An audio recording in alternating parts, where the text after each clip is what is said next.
other devices of Indian ingenuity, rushed forward, eager to secure the coveted scalps. Arrowhead was foremost, and it was his tomahawk that brained the insensible Jenny, and her reeking hair was hanging at his girdle as a trophy in less than 2 minutes after she had quitted the blockhouse. His companions were equally active, and M'Nab and his soldiers no longer presented the quiet aspect of men who slumbered.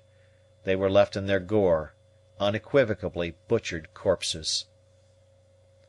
All this passed in much less time than has been required to relate it, and all this did Mabel witness. She had stood riveted to the spot, gazing on the whole horrible scene, as if enchained by some charm, nor did the idea of self or of her own danger once obtrude itself on her thoughts. But no sooner did she perceive the place where the men had fallen covered with savages, exulting in the success of their surprise, than it occurred to her that Jenny had left the blockhouse door unbarred. Her heart beat violently, for that defence alone stood between her and immediate death, and she sprang toward the ladder with the intention of descending, to make sure of it.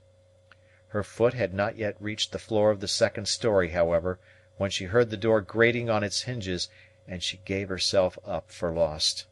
Sinking on her knees, the terrified but courageous girl endeavored to prepare herself for death, and to raise her thoughts to God. The instinct of life, however, was too strong for prayer, and while her lips moved, the jealous senses watched every sound beneath.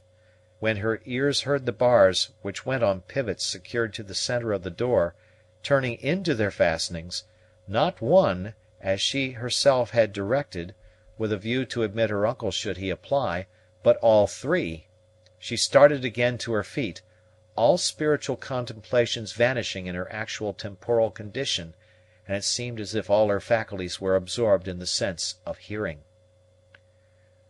The thoughts are active in a moment so fearful. At first Mabel fancied that her uncle had entered the blockhouse, and she was about to descend the ladder and throw herself into his arms.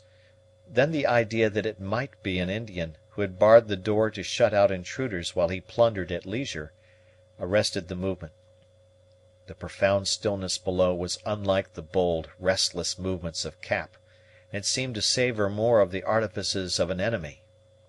If a friend at all, it could only be her uncle or the quartermaster, for the horrible conviction now presented itself to our heroine that to these two and herself were the whole party suddenly reduced, if indeed the two latter survived. This consideration held Mabel in check, and for full 2 minutes more a breathless silence reigned in the building. During this time the girl stood at the foot of the upper ladder, the trap which led to the lower opening on the opposite side of the floor. The eyes of Mabel were riveted on this spot, for she now began to expect to see at each instant the horrible sight of a savage face at the hole. This apprehension soon became so intense that she looked about her for a place of concealment.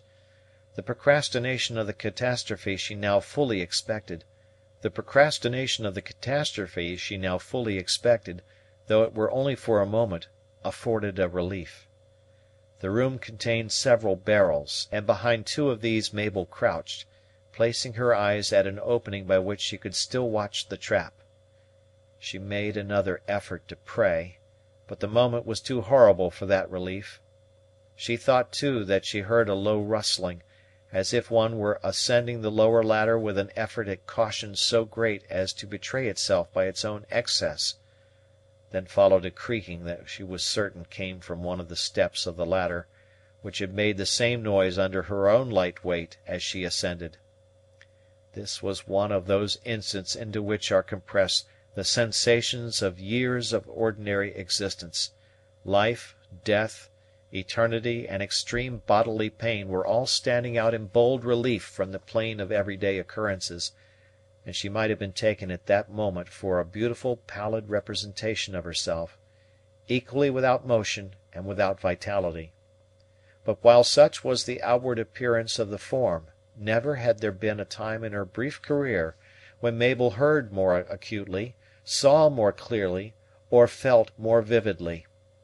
As yet nothing was visible at the trap, but her ears, rendered exquisitely sensitive by intense feeling, distinctly acquainted her that some one was within a few inches of the opening in the floor.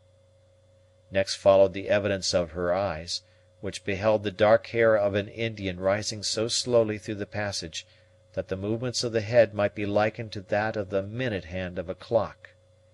Then came the dark skin and wild features, until the whole of the swarthy face had risen above the floor.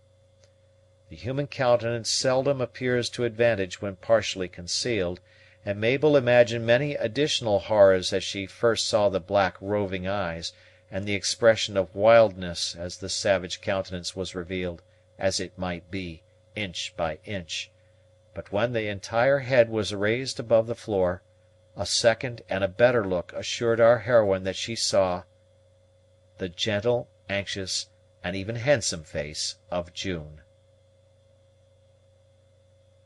Chapter